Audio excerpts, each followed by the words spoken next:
Hello guys, বলেন তো দেখি আজকে কী রান্নার প্রিপারেশন চলছে। আমি সুন্দর করে মুগের ডাল ভেজে নিচ্ছি, লাল লাল হয়ে গেলেই নামিয়ে নেব।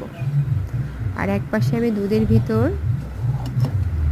পোলার চাল দিয়ে বসিয়ে দিয়েছি, একটু নাড়াচাড়া করে নিচ্ছি।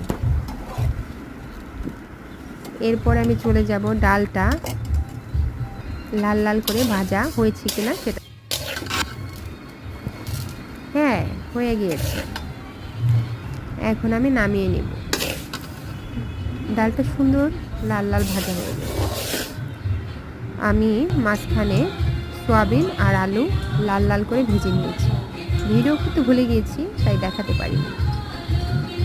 এখন আমি চলে যাব আমার যে দুধটা বসিয়ে দিয়েছি পোলার চাল দিয়ে, তার ভিতরে আমি দিয়ে দেবো মিশ্রি এক টুকরো।